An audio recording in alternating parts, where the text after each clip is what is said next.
Bonjour et merci de nous retrouver pour la foi prise au mot, votre rendez-vous de formation et de réflexion. Cette semaine, nous allons évoquer un sujet que vous nous demandez régulièrement, le diable, visiblement. Le sujet fascine et questionne notre société, que ce soit à travers les films qui le mettent en scène ou les questions toujours renouvelées sur cette pratique que certains trouvent d'un autre âge et que d'autres révèrent. J'ai nommé l'exorcisme. Je vous propose donc de répondre aux questions que beaucoup se posent. Que dit la Bible de Satan et comment la théologie en parle-t-elle? Est-ce que l'Église maintient son existence personnelle? Et pourquoi conserve-t-elle la pratique de l'exorcisme? Voilà donc les questions que nous allons poser à mes deux invités. Le Père Jean-Christophe Thibault, bonjour. Bonjour. Vous êtes prêtre du diocèse de Metz et vous pratiquez la prière de délivrance. Vous allez nous dire de quoi il s'agit dans un instant. Et le Père Jean-Baptiste Hédard, bonjour. Bonjour. Vous êtes prêtre du diocèse de Rouen, vous êtes membre de la communauté de l'Emmanuel et vous êtes professeur de théologie à la faculté de théologie à l'Université catholique de l'Ouest qui est à Angers. Alors, peut-être pour commencer, justement, qu'est-ce que c'est qu'une prière de délivrance ? Bien, c'est une prière de l'Église qui a pour objet de libérer les personnes qui peuvent sentir une attaque démoniaque. Enfin, en tout cas, c'est une impression. Il faut encore faire un discernement. Souvent, les gens qui viennent nous voir nous disent « Oh, vous savez, j'ai l'impression que Satan m'attaque ou que j'ai le diable en moi. » Ou alors, ils viennent pour des maisons, par exemple, dans lesquelles il se passe des événements curieux, des objets qui tombent, des bruits étranges, etc. Alors, il faut faire d'abord tout un discernement, parce que tout cela ne vient pas forcément du diable. Et pour certains cas, en réalité assez rares, il faut bien le reconnaître, il est nécessaire de pratiquer une prière dite de libération. Vous n'êtes pas un exorciste. Alors, je ne suis pas exorciste, parce que finalement, 95% de ceux qui ont ce genre de problème ou des demandes ne requièrent pas la nécessité d'aller voir un exorciste. L'exorcisme devrait être réservé pour les cas les plus graves, mais aussi les plus rares. Et donc, les prêtres, mais aussi les diacres et même certains laïcs peuvent être amenés à prier pour un frère, une sœur qui a besoin que Dieu intervienne dans sa vie pour être libéré d'une emprise.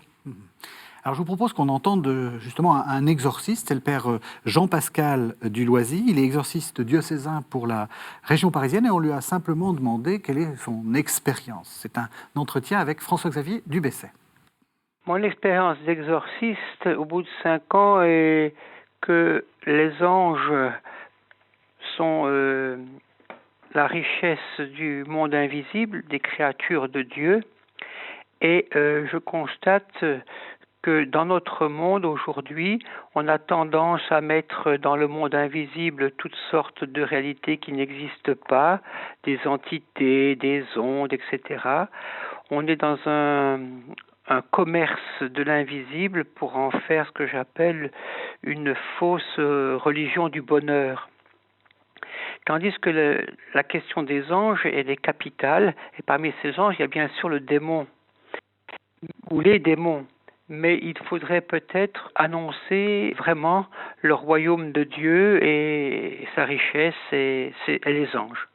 Je ne pensais pas être confronté aussi directement avec le mystère du mal, mais je me rends compte que le démon est un véritable tueur. Il porte bien son nom, le tentateur, le séducteur, le menteur, l'accusateur, l'homicide, le grappin, le prince des ténèbres, le voleur, le père de l'inceste, etc., etc. Tous ces noms bibliques, c'est vraiment bien lui.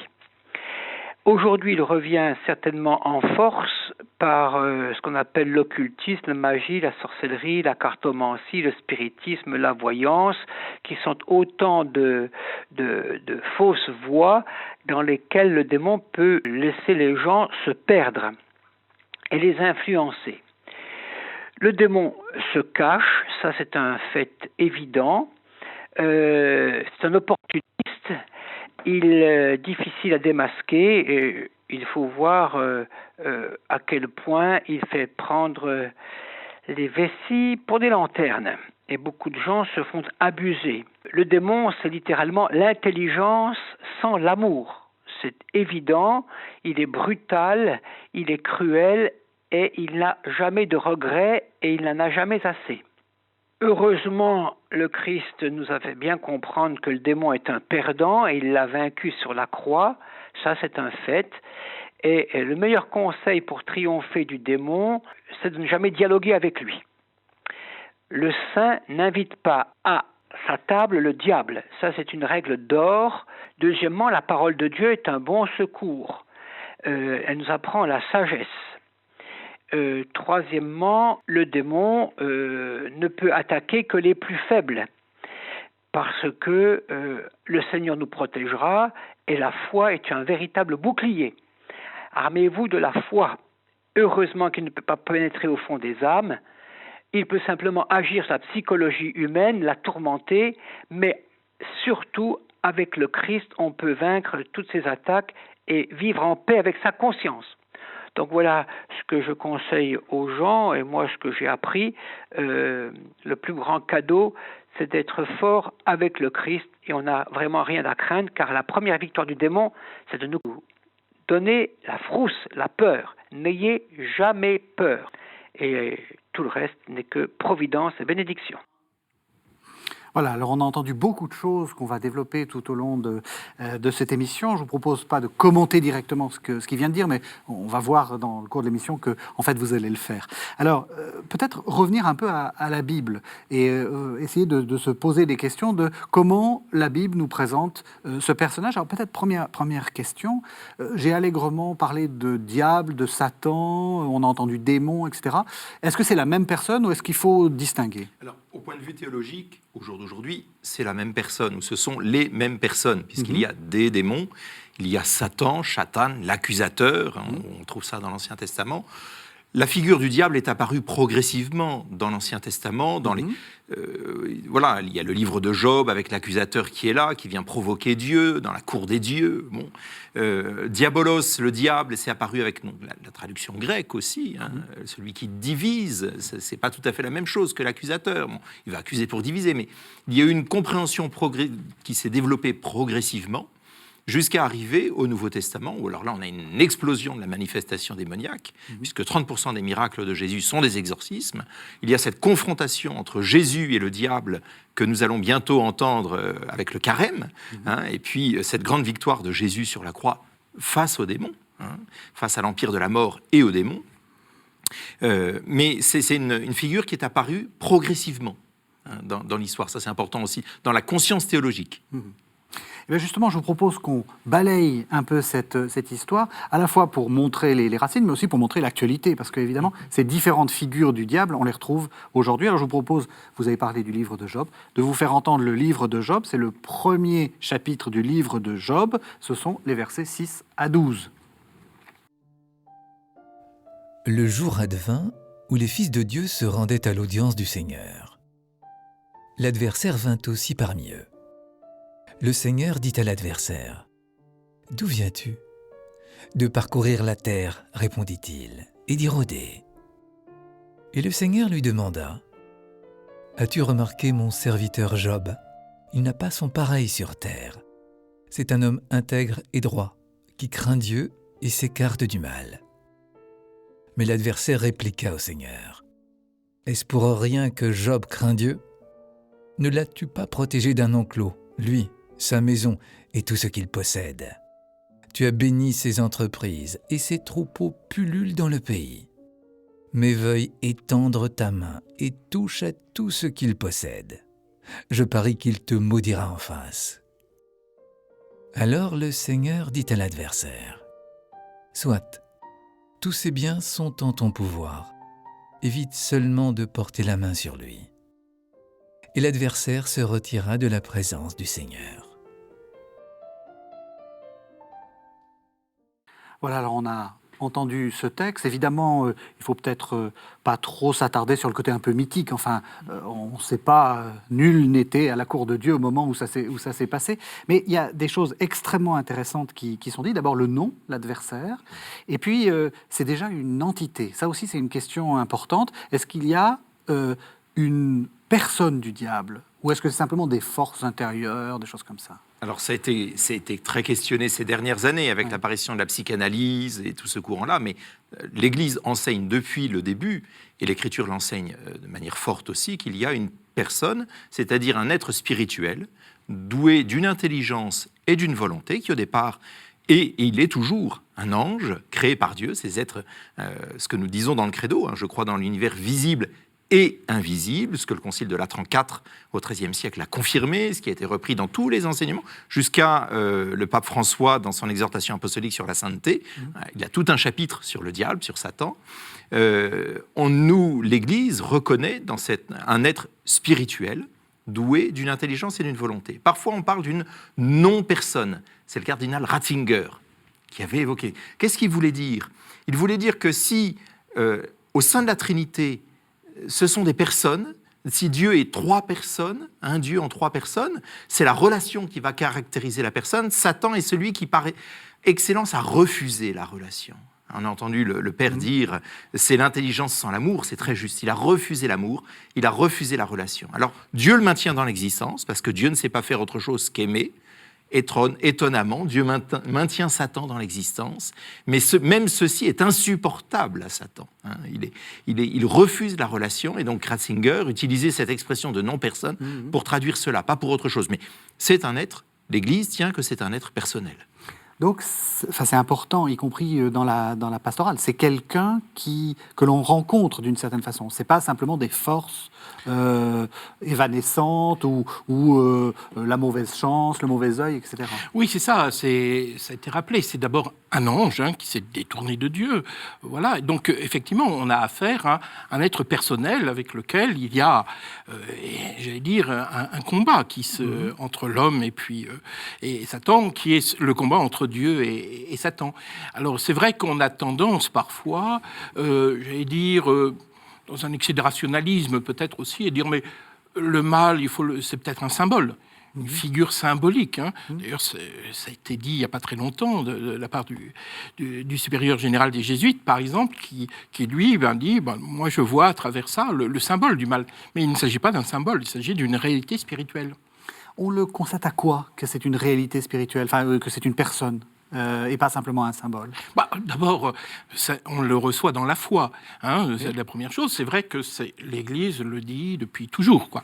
Et puis ensuite, quand qu'on exerce un peu le ministère de délivrance, par exemple, on se rend bien compte qu'on a affaire à des esprits qui d'ailleurs ne sont pas tous du même ordre, parce que finalement, il ne faut pas imaginer qu'on a toujours une relation avec Satan. D'ailleurs, moi, à titre personnel, je ne pense pas l'avoir rencontré souvent, parce qu'il y a Satan, le chef de file, on pourrait dire, de tous les démons, mais aussi, j'allais dire, tous les anges déchus. Donc ce sont ces anges déchus, on dit qu'il y a à peu près un tiers des anges qui se sont retournés contre Dieu, qui sont devenus déchus, et c'est tout j'allais dire, à cette multitude d'anges déchus auxquels on a affaire, finalement. L'adversaire, c'est le nom que le livre de Job donne à Satan. Ça signifie quoi, l'adversaire? Celui qui s'oppose. Il va s'opposer au projet créateur de Dieu, il va s'opposer à la providence, à la bonté divine. Et s'opposant, c'est celui qui va chercher à diviser, à détruire, en ce sens-là. Du coup, qu'est-ce qu'il cherche à faire en nous? Parce qu'évidemment, c'est ça qui intéresse, j'imagine, les téléspectateurs. Oui, Est-ce que c'est mon ennemi? C'est un ennemi, et c'est l'ennemi. En sachant que la victoire est déjà acquise, attention. On va en reparler. On va en reparler, mais je préfère le dire dès maintenant, parce que sinon... Mais c'est notre ennemi. Ça, c'est clairement, c'est l'ennemi du Christ, c'est notre ennemi, mais un ennemi qui est déjà vaincu. Qu'est-ce qu'il cherche à faire? Son œuvre essentielle est le mensonge. Et comme il est déjà vaincu et que son pouvoir est désormais très limité, il se dissimule. Dans la Genèse, on parle du serpent. Alors c'est d'abord un symbole d'idolâtrie dans la culture où le texte a été forgé.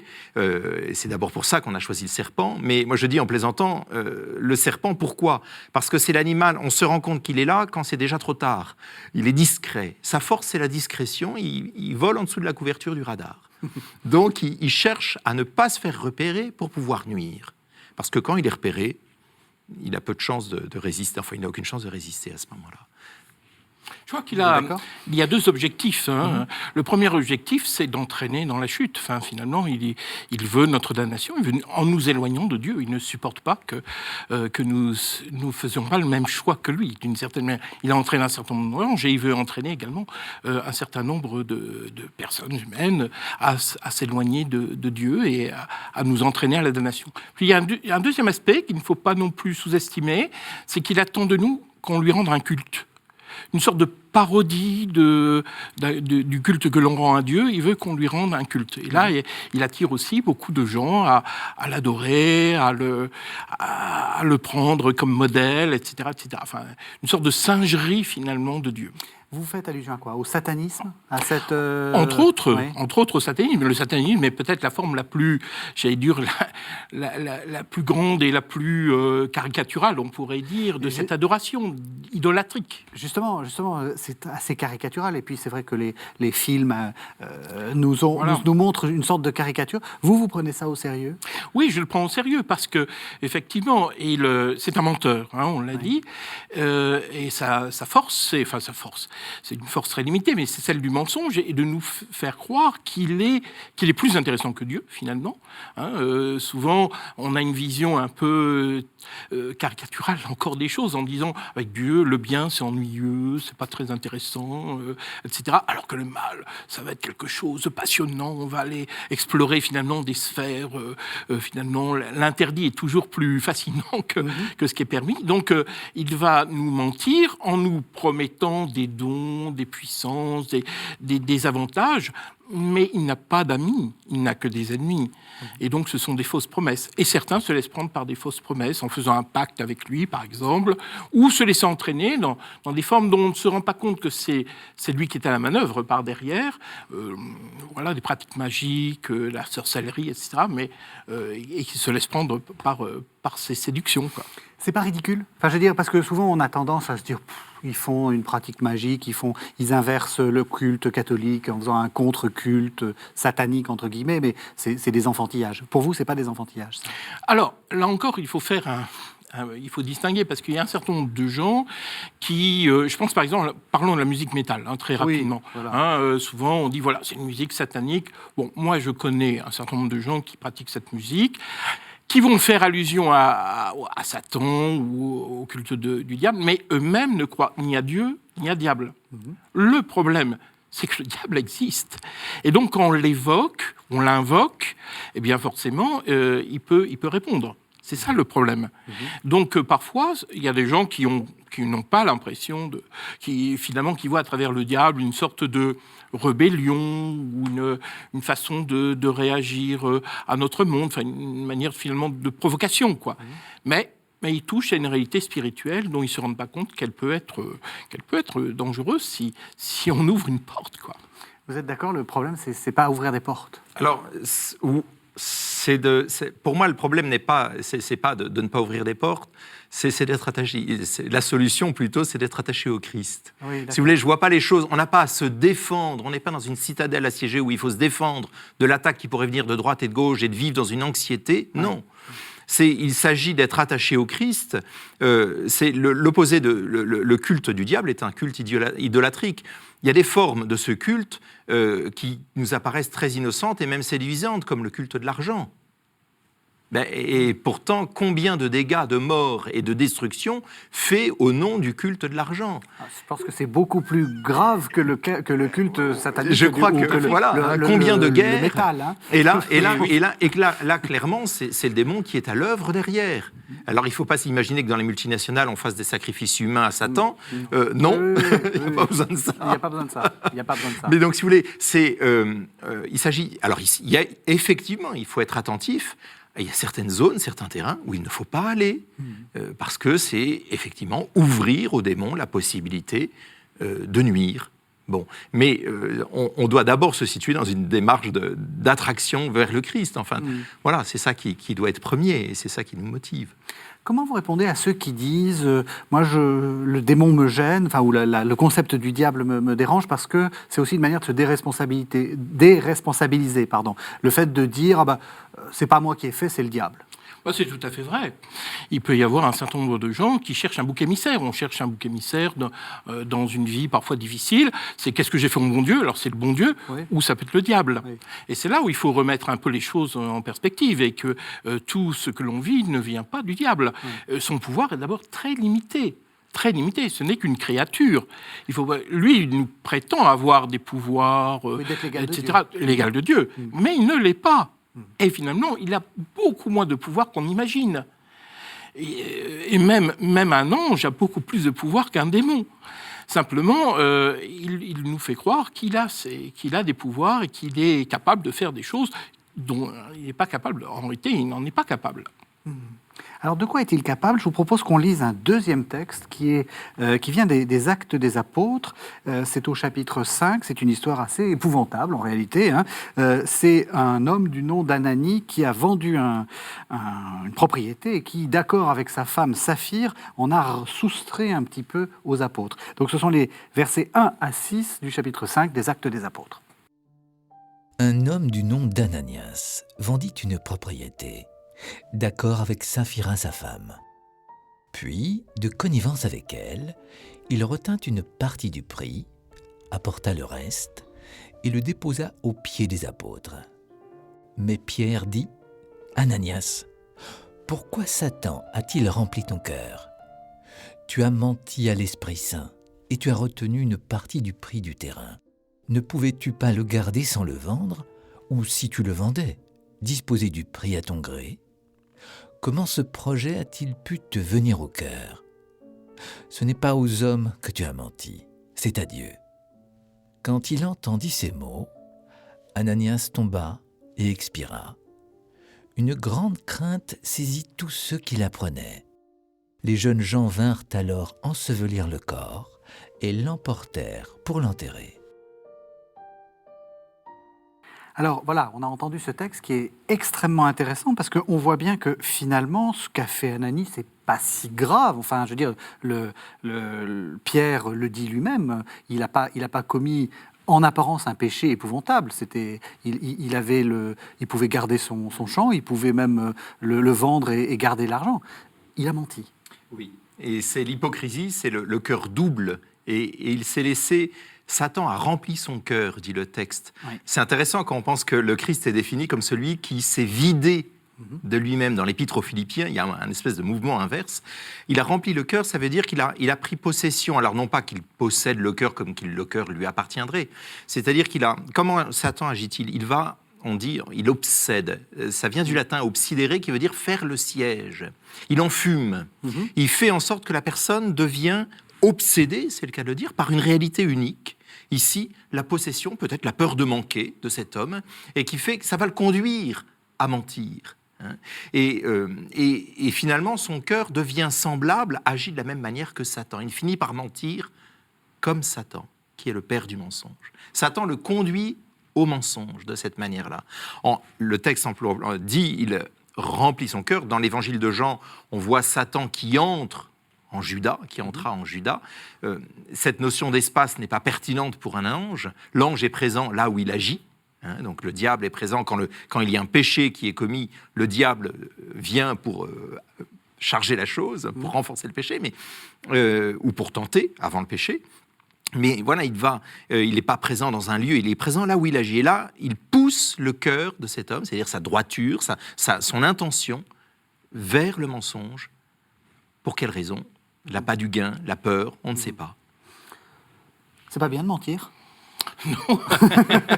Pourquoi c'est si diabolique, entre guillemets ?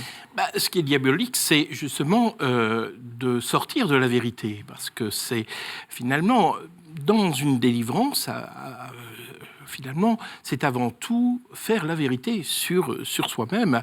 C'est de retrouver une part de liberté qu'on a perdue par mensonge. Et donc, effectivement, le mensonge est le propre même du diable, dans la mesure où il nous détourne de cette vérité, même la vérité sur nous-mêmes, ou sur nos relations, etc., ou sur Dieu. Souvent, finalement, une des actions du diable, c'est de nous faire croire que Dieu nous veut du mal, par exemple, ou que Dieu n'est pas celui qui va nous conduire à la vérité ou au bonheur. Donc c'est un de ces grands mensonges qu'il faut finalement démonter, et c'est finalement cela un chemin de libération et de délivrance. C'est sortir du mensonge pour aller à la vérité. Vous voulez dire quelque chose ? Mais je crois que le Père Jean-Christophe dit quelque chose de très juste, c'est que dans la prière de libération, ce n'est pas une intervention extérieure d'un spécialiste qui viendrait libérer la personne. C'est en fait, dans la prière de libération, nous sommes aux côtés de la personne et nous l'encourageons dans ce chemin qui, en fait, ni plus ni moins que le chemin de la conversion. C'est ce qui est gravé en nous depuis le baptême. On est appelé à aller vers le Christ, qui est le chemin, la vérité et la vie, et on encourage la personne, on l'aide à faire cette œuvre de vérité avec le Christ, à la lumière du Christ. Et à ce moment-là, l'ennemi démasqué perd tout pouvoir. Et oui, pardon. Oui, c'est pour ça qu'il faut peut-être faire attention à ne pas imaginer que ce sont les prières de délivrance qui vont vraiment libérer la personne. Vous poser cette question-là. Oui. Ah ça tombe bien. Donc, parce que sinon, on les prend pour des rituels de magie, finalement. Voilà. Et moi, j'ai des confrères qui, de temps en temps, me disent « tu n'aurais pas une prière de délivrance à me passer ?» Comme si ça allait être la prière. Je dis « Mais non, c'est pas comme ça. Ça fait partie d'un processus. Mais la délivrance commence au moment où on rencontre les personnes. On essaye de voir quels sont les aspects de leur vie qui peuvent avoir, qui peuvent être abîmés un petit peu par le démon, ou en tout cas leur volonté qui est un petit peu atténuée, ou leur intelligence qui est un peu obscurcie, pour que la personne elle-même retrouve ce chemin en l'encourageant. Nous sommes effectivement des intermédiaires entre le Seigneur et puis la personne, en l'encourageant au nom finalement, dans la communion des saints et au nom de l'Église. Mais c'est la personne elle-même qui va se libérer, en retrouvant un chemin de liberté, en retrouvant les aspects de la personne sur lesquels le diable n'a aucun pouvoir, c'est sa volonté et son intelligence. Ils sont deux sanctuaires sur lesquels il n'y a aucune place. Parce que là, c'est intéressant ce que vous dites, parce que vous avez parlé au début de discernement. En vous entendant, on voit que la frontière entre la question psychologique et la question de la possession est assez ténue, parce qu'on peut aussi dire que la pathologie psychologique, c'est d'obséder, de sortir de la vérité parce qu'on a une fausse image de soi-même, et on a une fausse image des autres. Donc, on n'est pas très loin.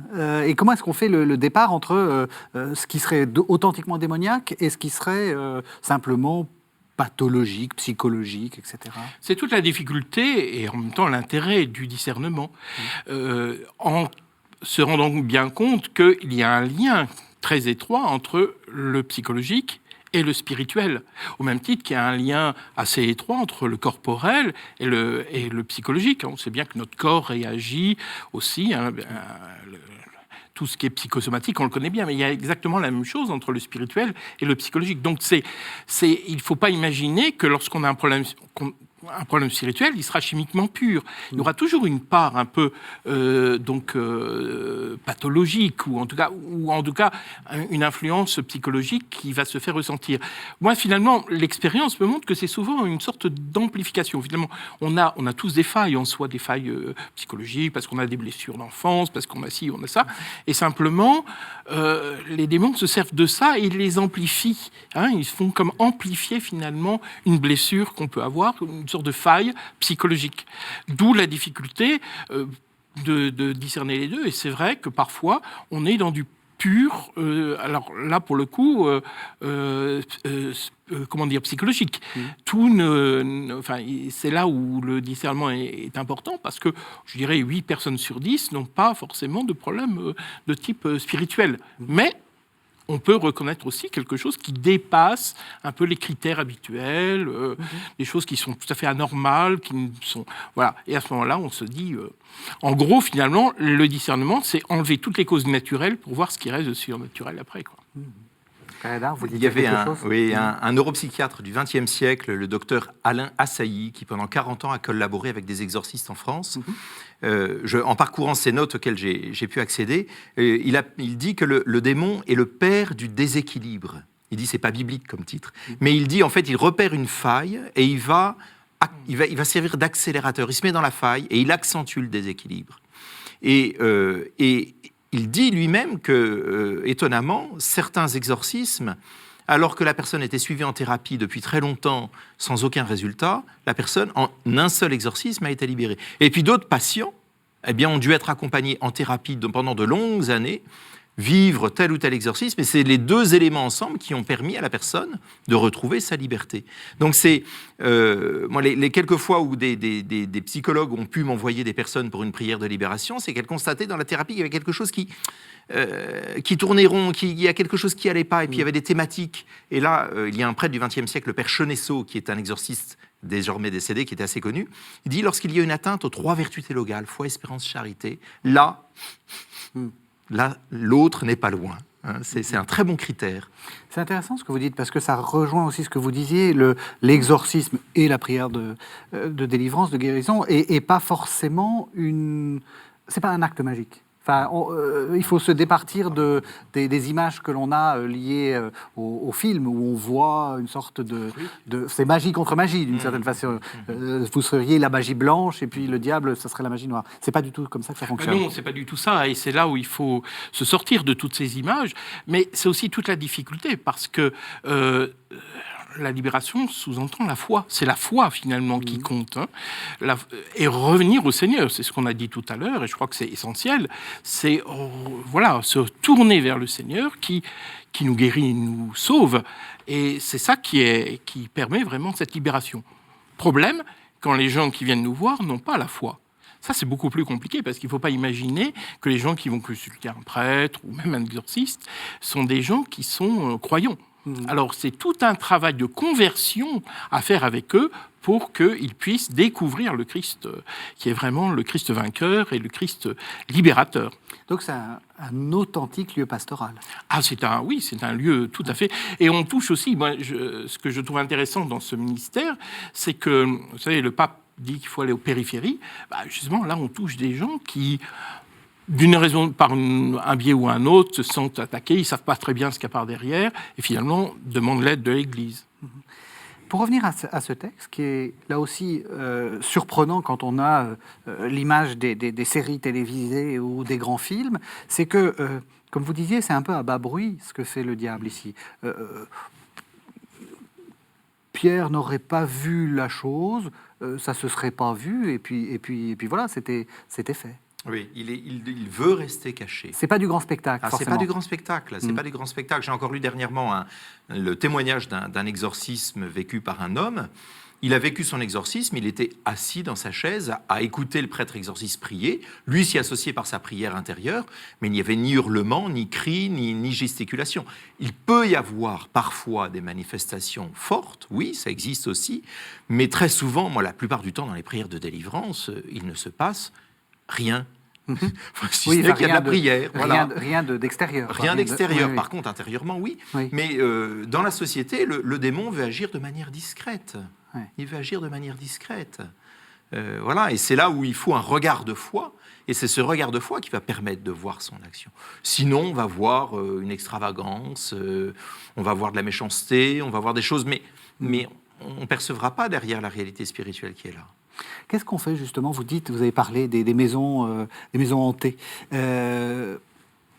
C'est très spectaculaire, ça, une maison hantée. Alors, est-ce que qu'est-ce que vous en faites si j'arrive en vous disant, écoutez, ma maison, il y a des esprits frappeurs et des petits marteaux qui tapent la nuit, qu'est-ce que vous me dites? Oui, vous voyez, il y a deux réalités. J'allais dire, il y a une réalité qui est un peu extérieure à la personne, donc effectivement qui se passe dans des lieux. Généralement, on parle de vexation. Vexatio, ça veut dire c'est un harcèlement, alors ça, c'est souvent, ça ne dure pas très longtemps, ça arrive comme ça. Tout à coup, il se passe des événements dans une maison, ou alors il y a soit des objets, soit des animaux, soit des lieux qui sont infestés, donc où il y a une présence maléfique, mais qui est durable là à ce moment-là. Bon, généralement, on intervient vient simplement en priant dans cette maison. Mais le but, c'est de trouver un peu l'origine, d'où ça vient. Je me souviens d'un cas, j'ai été appelé par une dame, ils n'arrivaient même plus à vivre dans la maison, et elle m'avait montré d'ailleurs, elle avait pris en film, il y avait une chaise qui se déplaçait toute seule, ils avaient très très peur. Et quand j'ai béni la maison, je suis tombé sur dans la chambre de la fille aînée, il y avait une sorte d'objet qui était des attrape-rêves. Alors évidemment, la plupart des attrape-rêves, vous voyez, c'est ces objets amérindiens qui sont faits, c'est décoratif, c'est plutôt joli. Mais il y en a quelques-uns qui sont fabriqués pour attraper, soi-disant, les mauvais rêves. Mais donc des objets magiques. Et là, il y avait certainement, ils avaient attrapé quelque chose, un démon en tout cas, qui était là présent. Il a suffi simplement de bénir cet objet, et puis de l'enlever, et il n'y a plus rien eu.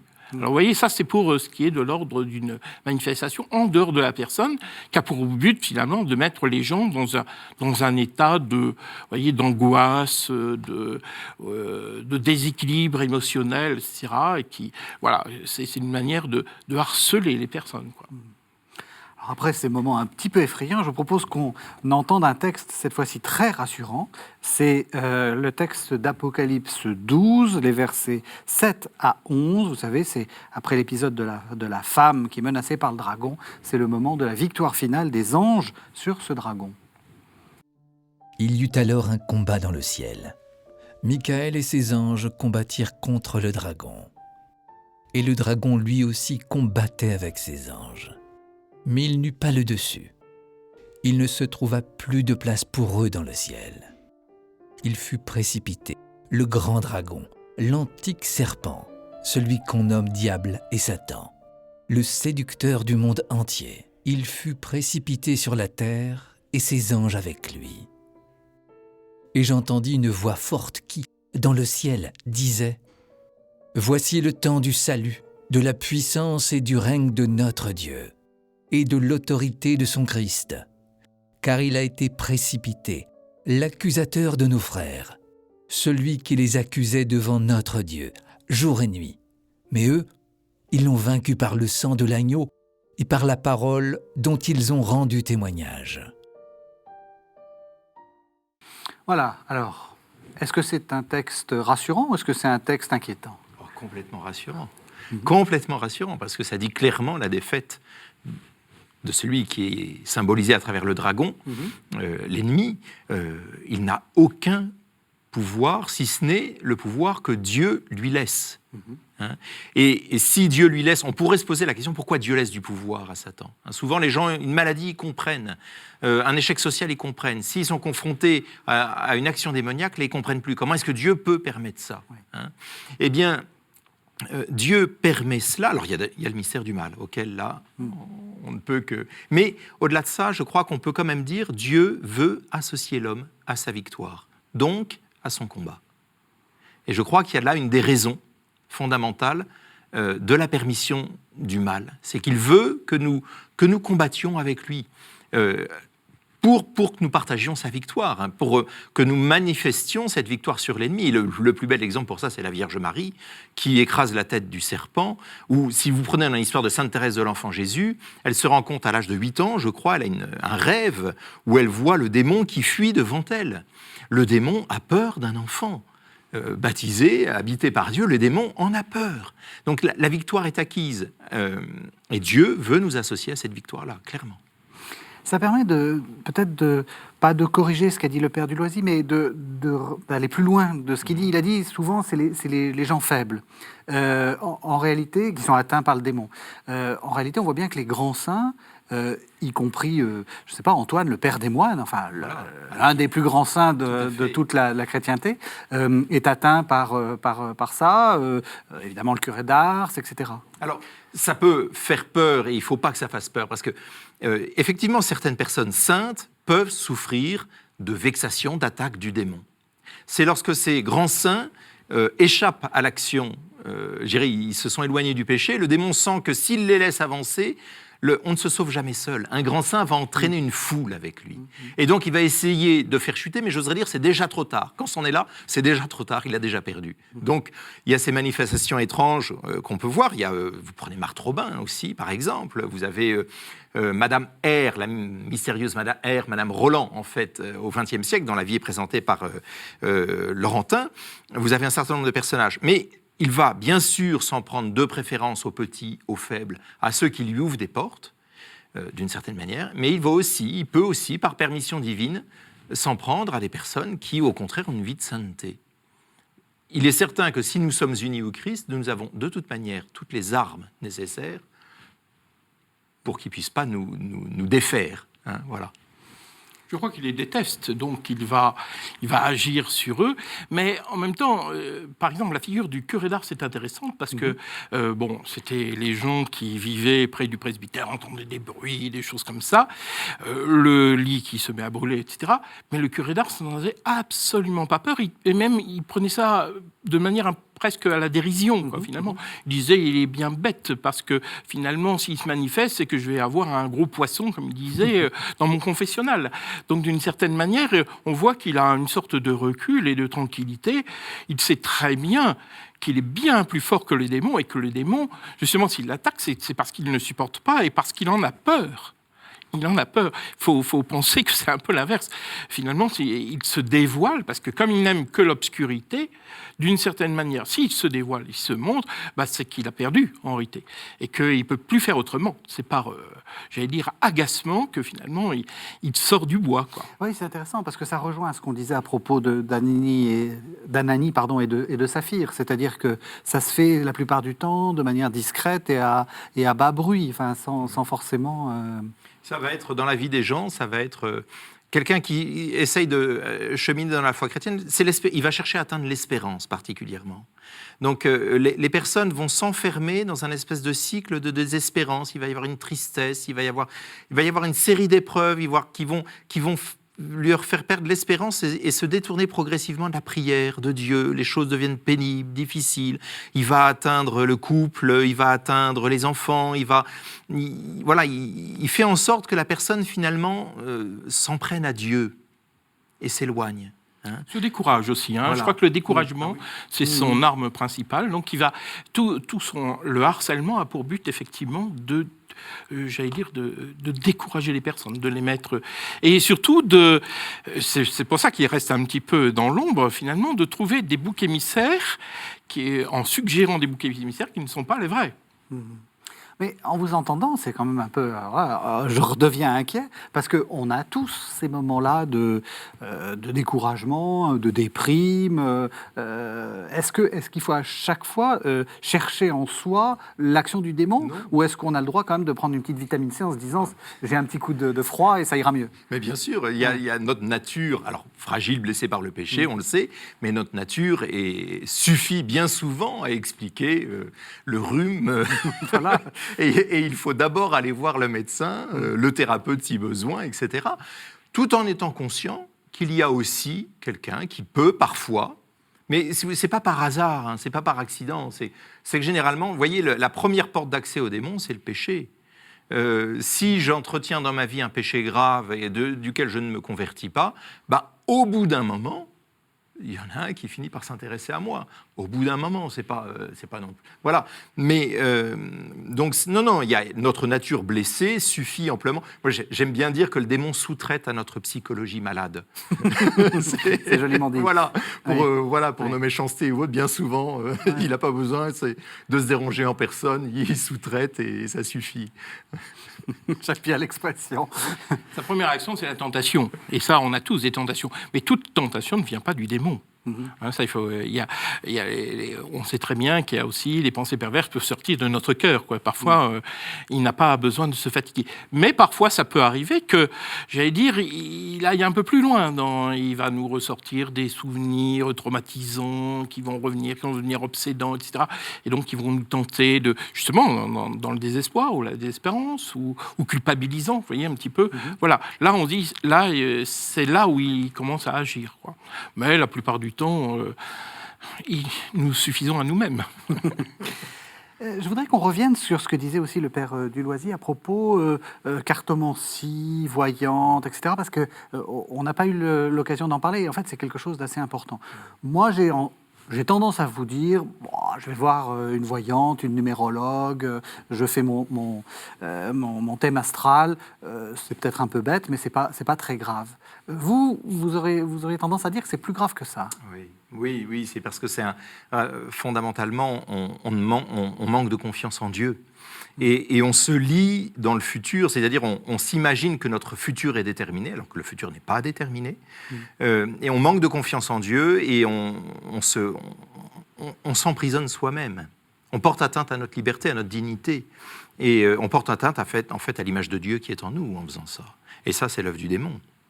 Même si la cartomancienne en face de moi n'est un charlatan, alors si c'est quelqu'un qui a un authentique pouvoir de médiumnité, là c'est un opérateur de Satan, là c'est grave. Mais même si ce n'est qu'un charlatan, en fait dans mon cœur, retournons à Ananie, je laisse le mensonge entrer, la défiance entrer. Non, il vous a pas dit ça. Souvenez-vous, au jardin de la Genèse, il suggère un mensonge. C'est ce qu'on fait dans la divination.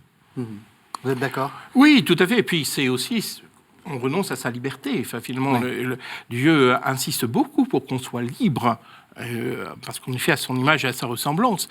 Et d'une certaine manière, en donnant une possibilité à la personne de dire ce que nous avons à faire, en prétendant nous dire un peu notre avenir, finalement, on renonce à notre liberté. On renonce aussi à notre volonté. Donc, on l'affaiblit. Et c'est là-dessus que les démons peuvent agir, parce que c'est notre volonté est quelque chose de tout à fait essentiel.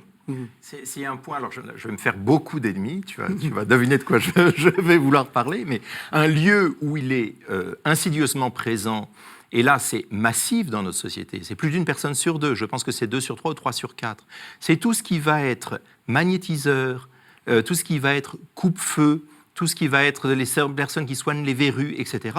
En fait c'est de la magie derrière. Magie blanche, mais pour le démon c'est pareil, magie blanche ou noire, c'est de la magie.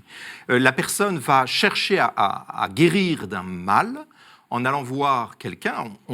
Certains hôpitaux recourent aux coupeurs de feu en cas de zona, en cas de brûlure grave. Il y a une thèse de doctorat de médecine faite en 2007 au service des Grands Brûlés de Grenoble qui établit que l'effet est supérieur au placebo. Et l'étudiant athée dit il y a un effet symbolique, mais il ne sait pas définir. Il y a bien donc une réalité qui se passe. Oui, c'est efficace. Mais d'où vient cette efficacité ? Or, nous constatons dans l'accompagnement des personnes que les personnes qui se sont exposées à ce type d'action sont ensuite liées par le démon, souffrent ensuite de différents troubles, et précisément en priant pour mettre fin à ce lien causé par l'exposition au guérisseur, les troubles disparaissent. Donc ça, c'est quelque chose qui va déplaire à beaucoup de vos auditeurs, mais tant pis, je profite de l'occasion pour avertir, ce n'est pas innocent. Ce n'est pas innocent, ce n'est pas un don donné par Dieu, non. Non, il y a une formule, tenue secrète, il y a, feu, perds ton ardeur, comme Judas perdit sa couleur au jardin des Oliviers, ce genre de choses, ce n'est absolument pas innocent. En sachant qu'en plus, ça n'est pas simplement ce rituel, ce qu'ils appellent de la prière, qui vient d'être dite, c'est que pour avoir le don, entre guillemets, qui n'est pas un don naturel, il faut le recevoir par initiation. Il faut l'avoir reçu de quelqu'un. Donc on transmet, il ne suffit pas, parce que sinon il suffit d'avoir...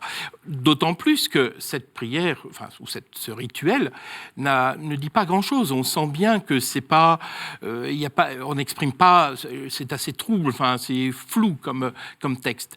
Simplement, par l'initiation, on reçoit finalement, on donne la permission à un démon d'agir, et ce rituel ne sert simplement que d'appel à un démon pour agir. C'est une sorte de sifflet, en disant, voilà, j'appelle pour faire ce...